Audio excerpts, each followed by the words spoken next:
Bharatiya Janata party डरी हुई है अपने गलत कारनामे से। अच्छा। जो किसानों के साथ धोखा किया, नौजवानों के साथ धोखा किया, मजदूरों के साथ धोखा किया, विद्यार्थियों के साथ धोखा किया, उन्होंने एक भी अपने वादा मैनिफेस्टो पूरे जो तंत्र है, जो सरकारी तंत्र है, उसका मिसउपयोग कर रही है और उनको डरा करके सब लोग के ऊपर ये ऐसी बातें कर रही है। देखा क्षतिग्रस्त से इनका मुंह काला है, मुंह उठाकर कहीं चलने लायक नहीं है, लेकिन बेशर्मी की हद पार कर रहे हैं। नहीं आ रहा है क्योंकि इनको पता है कि अगर ईवीएम नहीं चल पाया, जैसे कि वकील प्रोटेस्ट कर रहे हैं, देश की जनता हर जगह से मांग कर रही है कि अगर ईवीएम बैन हो जाता है तो हम तो 40 तक ही नहीं के अंदर मानवता झलक रहा है, इंसानियत झलक रही है। अच्छा। और यहाँ पे विचारधारा के लोग हैं, अच्छे विचारधारा के लोग हैं, और एनडीए में विषमतावादी विचारधारा के लोग भरे पड़े। हताश है, निराश करने वाले लोग होते तो हम करे आराम से बैठे होते, ये दिन रात डाका नहीं डालते।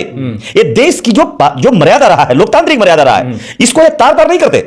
ये पार्टी रात दिन लोग, सुप्रीम कोर्ट ने इलेक्ट्रल बॉन्ड पे अपना निर्णय दे दिया। उसने तो ये भी अपने मेंशन किया कि मार्च में उसको एसबीआई को ओपन करना है डाटा। आप देख लीजिएगा, 15 तारीख तक का डेट है, वो बिल्कुल नहीं करेगा क्योंकि गवर्नमेंट ऊपर बैठी हुई है, कोई ऑर्डर नहीं करने वाली है। ऑर्डर आ गया, सारा पूरा अवमानना का केस बन जाएगा। नमस्कार, मैं हूं विवेन सिंह और आप देख रहे हैं क्लाउड नेटवर्क। हमारे साथ हैं सोशल और राजनीतिक मुद्दों पर बेबाकी से अपनी राय रखने वाले राजेंद्र यादव जी, दानियल वर्मा जी, अमरेंद्र कुशवाहा जी। इनसे हम बात करेंगे कि इंडिया अलायंस, कहा जा रहा है कि इंडिया अलायंस कमजोर हो रहा है और एनडीए मजबूत हो रहा है, और लोग इंडिया को छोड़ के एनडीए के साथ जा रहे हैं। इन्हीं सारे मुद्दों को लेकर हम बात करेंगे लोगों से। क्या कहना चाहिए राजेंद्र, इंडिया अलायंस को बताया कमजोर हो रहा है, लोग छोड़ के जा रहे हैं, किस तरह देखते हैं आपको कैसे पता चल गया कमजोर हो रहा है?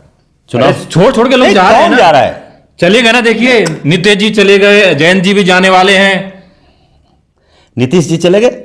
हाँ, छोड़ के चले गए, एनडीए से चले गए ना। अच्छा, मैं आपको बताना चाहूंगा, आप बारीकी से डाटा संग्रह करिए और गोदी मीडिया का भाषा कम से मत बोलिए। आप ये गोदी मीडिया का भाषा सच बोल रहा हूं मैं, कहां गोदी मीडिया का भाषा बोल रहा हूं? हम कह रहे हैं, आप मुझे बताइए। हाँ बताइए। आपको मैं बताऊंगा कि 2019 में शिवसेना कहां थी? 2019 में शिवसेना कहां थी? 2019 एनडीए के साथ थी? नहीं, 2019 से पहले 19 में कहां थी शिवसेना? इंडिया साथ थी। आज कहां है? वो तो चुनावी बदलते रहते। आज कहां है? नहीं, उसमें तो यूपीए गठबंधन। शिवसेना कहां है? छोड़िए वो सारी बात। एनडीए में थे कि नहीं थे उद्धव ठाकरे जी? आज हमारे साथ हैं कि नहीं है? और मैं जानकारी दे दूं, 2019 में नीतीश कुमार कहां थे? एनडीए के साथ थे। आज भी वही है।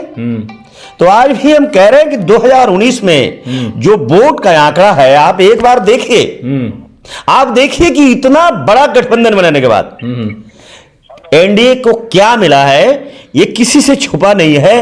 50% वोट बड़ी मुश्किल से पाया है, कह रहा हूं मैं। तो आज मैं कह रहा हूं कि बिल्कुल हताशा का परिचय दे रहे हैं एनडीए के लोग, हताश हैं, निराश हैं। अगर ये बताओ, आप भी बोलते हैं कि 400, आपको भी बोलने का वही मन कर रहा है, लग रहा है, जो 400 पार का बीमारी हो गई है भारतीय जनता पार्टी के लोगों को। ये लोगों को बीमारी हो गई है, 400 बोल रहे हैं। अगर ये 400 पार करने वाले लोग होते तो हम करे आराम से बैठे होते, ये दिन रात डाका नहीं डालते। ये देश की जो मर्यादा रहा है, लोकतांत्रिक मर्यादा रहा है, इसको ये तार पार नहीं करते। ये पार्टी रात दिन नहीं तोड़ते। आपने देखा कि नहीं देखा? आपने देखा कि नहीं देखा? गोवा में लोग स्वेच्छा से जा रहे हैं। 14 का 19 वोट गिनती किया गया, आपने देखा कि नहीं देखा? ये मैं नहीं बोल रहा हूं, ये मैं नहीं बोल रहा हूं। 14 का 19 गिनती हुआ कि नहीं हुआ? और आपने चंडीगढ़ को देखा कि नहीं देखा? चंडीगढ़ से इनका मुंह काला है, मुंह उठाकर कहीं चलने लायक नहीं है, लेकिन बेशर्मी की हद पार कर रहे हैं। मुझे मालूम है मुझे क्या सजा मिलने वाला है, लेकिन हम परवाह नहीं करते उसका। देखिए, और अगर और देखना है तो इन्होंने शिवसेना को तोड़ने में भी कोई कसर नहीं छोड़ा और एनसीपी को भी तोड़ने में कोई कसर नहीं छोड़ा। और ये भी आपने देखा, मर्द का बेटा मुकाबले से आ रहे हैं, विचार अच्छे विचार मिलने इसलिए आ रहे हैं, आपका तोड़ने का बात कर रहे हैं। अच्छा, अगर स्वेच्छा से आ रहे हैं तो मैं कहना चाहूंगा, जेडीयू की 3 विधायकों को आपने विश्वास मत में देखा कि नहीं देखा? उनकी पूर्व मंत्री और वर्तमान विधायिका बीमा भारती रोते रोते विधानसभा में आई कि नहीं आई? और वहां की पुलिस उठा करके लेके आई। और आपने मोतिहारी के एमएलए सिंह जी रोते रोते आए कि नहीं आए? और आज भी रोज बयान देख रहे हैं कि नहीं देख रहे हैं? मंडल जी का भागलपुर से रोज बयान आ रहा है कि नहीं आ रहा है? आप देखिए किस तरह से हुआ है। और जिस तरह से एक डेमोक्रेटिक पार्टी को हमने कह रहा है, राष्ट्रीय जनता दल तो अपने विधायकों को नहीं कहीं लेके गया, कोई रिसोर्ट में नहीं ले गए, लेकिन भारतीय जनता पार्टी डितने डर, जहां डबल इंजन की भारतीय जनता पार्टी इसलिए तोड़ रही है। भारतीय जनता पार्टी डरी हुई है अपने गलत कारनामे से। अच्छा। जो किसानों के साथ धोखा किया, अच्छा। नौजवानों के साथ धोखा किया, मजदूरों के साथ धोखा किया, विद्यार्थियों के साथ धोखा किया, उन्होंने एक भी अपने वादा मैनिफेस्टो पूरा नहीं किया। बता दीजिए कि आज की तारीख में इंडिया कितने पार्टियों का गठबंधन है? आज की तारीख में कितनी पार्टियों का गठबंधन है? मुझे एक बार बताइए पत्रकार साहब, आप हंस जाओगे नाम सुन करके। इंडिया एनडीए में कई सारे दल हैं। नहीं, दल नहीं, 38 हम कह रहे हैं आज के डेट में 48 दल जुड़ गए हैं। 48 दल उनके साथ जुड़ गए हैं और उसकी सूची वो दे रहे हैं। आपको 38 बता रहे हैं। हम कह रहे हैं कि आज भी इतना दल, अगर मैं बोलता हूं, अगर मजबूती होते, अगर ताकतवर होते, वो अहमियत समझते हैं। वोट किस लिए जोड़ रहे हैं? एक वोट जोड़ रहे हैं, आप कह रहे हैं कि मजबूत। इसने आप खुद बता रहे हैं कि मैं नहीं बता रहा। नहीं, आपकी बातों से मालूम पड़ रहा है कि भारतीय जनता पार्टी कितना कमजोर है, एनडीए कितना कमजोर है। ये साबित कर रहा है कि ये 48 पार्टियां, यानी 50 पार्टियों तक इनका आंकड़ा चला जाएगा। जिसका आप मुझे बताइए कि कितनी हैसियत है जिनसे गठबंधन किया है ओम प्रकाश राजभर जी का। जरा बताइए एक बार मुझे बताइए। और बताइए ऐसी पार्टियों को लेकर जा रहे हैं जिनके पास सरपंच नहीं है। आप देखिए जीतनराम मांझी जी को, कितनी ताकत है। देखिए जरा मजबूती से। पूर्व मुख्यमंत्री है, पूर्व मुख्यमंत्री है, मैं सम्मान करता हूं। लेकिन सवाल है जिसके गोद में बैठे हैं, हम उनकी बात कह रहा हूं जिनके बाप दादा वो कभी बेड पर नहीं बैठने दिया गया, चादर पर बैठने नहीं दिया, आज उन्हीं गोद में जाकर वो बैठे हैं। वो माफ नहीं करेगा समाज कभी भी। और नीतीश कुमार जी को भी कह देना चाहूंगा, आप कह रहे हो माफ नहीं करेगा, फिर भी आपने देखा नहीं 3 राज्यों सरकार बन गई उनकी स्पष्ट बहुमत से। 3 राज्यों में ईवीएम से सरकार बनी है। गोदी मीडिया की बात पानी लगते हो तो हम कह रहे हैं आपको कि अगर ईवीएम कब डरे? जब हिमाचल और कर्नाटक का परिणाम आया। हिमाचल और कर्नाटक में भारतीय जनता पार्टी चारों खाना चीत हो गई। तब कहा कि ईवीएम की तैयारी करो। नहीं तो इनको लगा था कि एक स्टेट हम हार करके और बता दें कि हम ईवीएम का चोरी नहीं करते हैं। अगर इनके अंदर हिम्मत और मर्दानगी है, भारतीय जनता पार्टी में दम है, तो ये बैलेट से चुनाव कराकर देख ले। क्या कहना चाहेंगे? ईवीएम के हटा के बैलेट पेपर से बिल्कुल होना चाहिए, क्योंकि बैलेट पेपर से चुनाव कराना फ्री एंड फेयर होता है और उसमें श्योरिटी होती है कि जो यहाँ पे हम जिस नेता को हम चुनना चाहते हैं उसका वोट वहीं जा रहा है। क्योंकि प्रजातंत्र में एक वोट का राइट जो होता है वो सबसे बड़ा राइट होता है।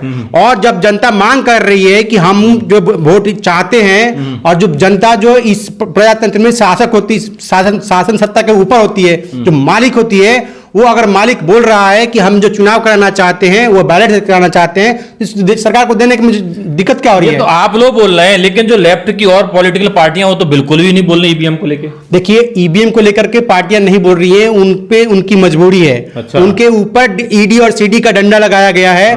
और ये सरकार जो है पूरे के पूरे जो तंत्र है, जो सरकारी तंत्र है, उसका मिसउपयोग कर रही है और उनको डरा करके सब लोग के ऊपर ये ऐसी बातें कर रही है।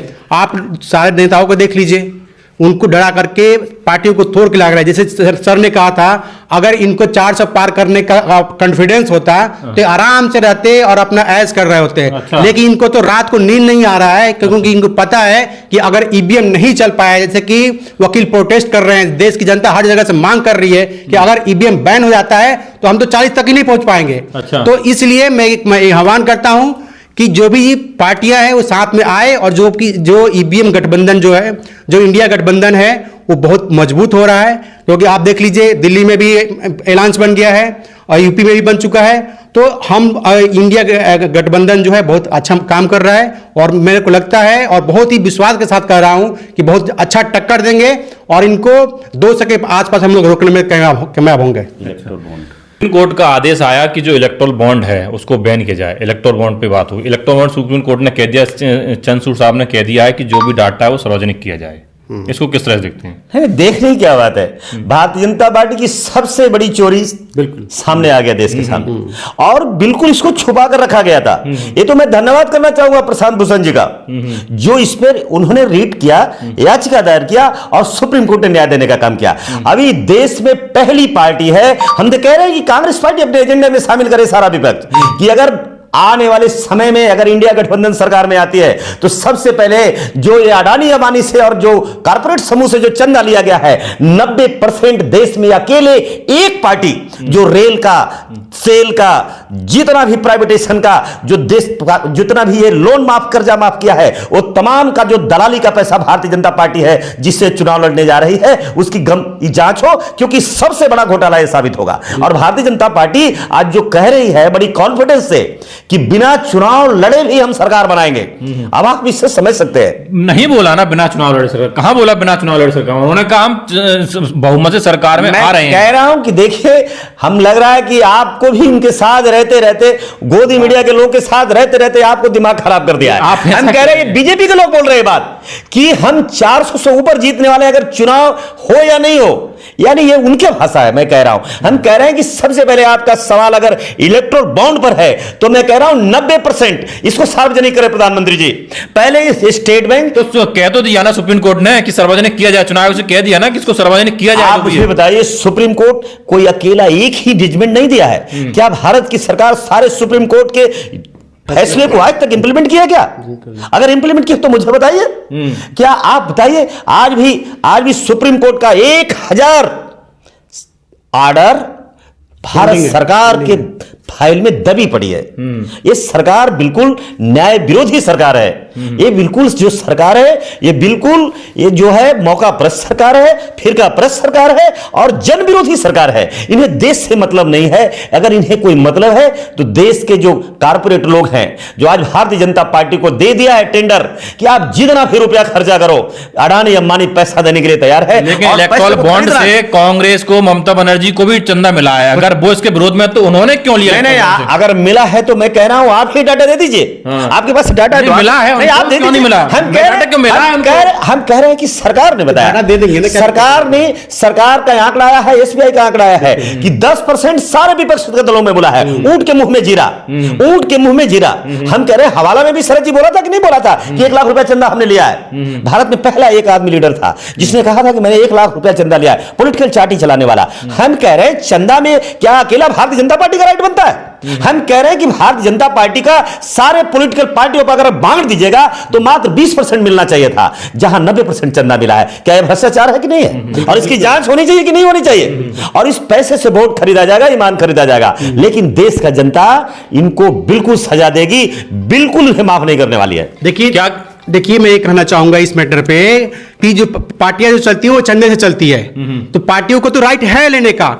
वो कहां मना कर रही है कि हम चंदा जो नहीं लिया है। लेकिन इनको जो डाटा है, आपने कहा था कि ये जो ऑर्डर आए हुए सुप्रीम कोर्ट पे, हम जो इतरा रहे हैं हम लोग, ये सुप्रीम कोर्ट ने इलेक्टोरल बॉन्ड पे अपना निर्णय दे दिया। उसने तो ये भी अपने मेंशन किया है कि मार्च में उसको एसबीआई को ओपन करना है डाटा। आप देख लीजिएगा, 15 तारीख तक का डेट है। वो बिल्कुल नहीं करेगा क्योंकि गवर्नमेंट ऊपर बैठी हुई है, कोई ऑर्डर नहीं करने वाली है। ऑर्डर आ गया, सारा पूरा अवमानना का केस बन जाएगा और बहुत सारे केस में इन्होंने अवमानना का काम किया है। जो पार्टियां चलती है, जो इसमें मेंशन किया हुआ है कि जो पार्टियों पे टैक्स नहीं लगेगा, और आप देख लीजिए अभी केस आया है कि कांग्रेस के लिए 65 करोड़ रुपया का फाइन लगा हुआ है। तो जब टैक्स का मैटर बनता नहीं है तो फाइन का मैटर कहां बनता है? तो ये तो पूरी तरह से तनाशाही की सरकार चल रही है। जो मन करे वो करेगी, चाहे हमारा सुप्रीम कोर्ट, जो माननीय सुप्रीम कोर्ट है, वो कुछ भी अपना फैसला देता रहे। अगर आप चेक कर लीजिएगा, अगर 16 मार्च तक अगर डाटा सार्वजनिक नहीं होता है तो आप इसको एक्शन लेना चाहिए सुप्रीम कोर्ट को। सरकार मनमानी कर रही है और सरकार नहीं चाह रही किसी तरह का वो हो, तो क्या कहना चाहेंगे? इंडिया और एनडीए में से कौन बेहतर है? इंडिया बेहतर है। कैसे बेहतर है बताइए? सब तो छोड़ के जा रहे हैं। इंडिया इसलिए बेहतर है कि इंडिया के अंदर, इंडिया गठबंधन के अंदर मानवता झलक रहा है, इंसानियत झलक रही है। अच्छा। और यहाँ पे विचारधारा के लोग हैं, अच्छे विचारधारा के लोग हैं। और एनडीए में विषमतावादी विचारधारा के लोग भरे पड़े हैं, ताकि भारत में जो जनता रह रही है, जो लोग रह रहे हैं, किसान से लेके मजदूर से लेके हर तबके का, जैसे भारत एक समझिए कि एक गुलदस्ता की तरह है। वो उस गुलदस्ते में एक रंग भरना चाह रही है एनडीए, और जो इंडिया है वो हर प्रकार के रंगों को भरना चाह रही है। आप इस बात को समझ लीजिएगा इस सारे शहरों में। तो ये एक तरह का रंग भरना यानी कि कट्टरता पैदा कर रही है कि लोग जो हैं अगर किसी एग्जाम्पल देकर किसी का एग्जाम्पल देकर अगर बात करो तो तुरंत उसको देशद्रोही, पाकिस्तानी, खालिस्तानी, पता नहीं क्या क्या उपाधि देती है, जैसे कि उपाधि बांटने की सर्टिफिकेट उन्हीं को मिली है। अभी हाल ही के दिनों में पाकिस्तान में चुनाव होता है, मैं दिल की गहराई से पाकिस्तान की जनता को धन्यवाद देना चाहता हूं, ठीक है, क्योंकि उन्होंने सच्चा लोकतंत्र दिखाया वहां पे। मतलब भारत में लोकतंत्र नहीं है? बिल्कुल नहीं है। और मैं चंद्रचूड़ साहब को भी अपने दिल की गहराई से बहुत बहुत धन्यवाद देना चाहता हूं कि एक लोकतंत्र, डूबता हुआ लोकतंत्र एक तिनके का सहारा देने का काम किया। इसलिए दिल की गहराइयों से और हमारे पूरे संगठन के तरफ से मैं चंद्रचूड़ साहब को बहुत बहुत धन्यवाद देना चाहता हूं कि एक डूबते हुए लोकतंत्र को तिनके का सहारा आपने दिया है। ठीक है, एक आखिरी सवाल सर आपसे कि 2024 में कौन बेहतर परफॉर्मेंस करेगा, इंडिया या एनडीए? देखिए, मैं कह रहा हूं कि भारतीय जनता पार्टी नरेंद्र मोदी जी का अगर चेहरा को लेकर चुनाव में अगर जाएगा और बैलेट पेपर से अगर चुनाव हो जाएगा तो 40 सीट भारतीय जनता पार्टी को नहीं मिलेगा। मैं दावे के साथ कह रहा हूं। ठीक है, तो देखा आप लोगों ने सुना कि उन्होंने कहा अगर बिना नरेंद्र मोदी चेहरे से अगर भारतीय जनता पार्टी चुनाव लड़ेगा और बिना ईवीएम से लड़ेगा तो ये 40 से पार नहीं जाएगा। आप लोगों की क्या राय इस वीडियो को लेकर? सभी ने अपनी अपनी राय दी। आप लोगों की जो राय है आप हमें कमेंट बॉक्स में जरूर दीजिएगा। लेटेस्ट अपडेट पाने के लिए हमारे चैनल क्लाउड न्यूज को अभी लाइक करें, सब्सक्राइब करें और बेल आइकन दबाना बिल्कुल ना भूलें।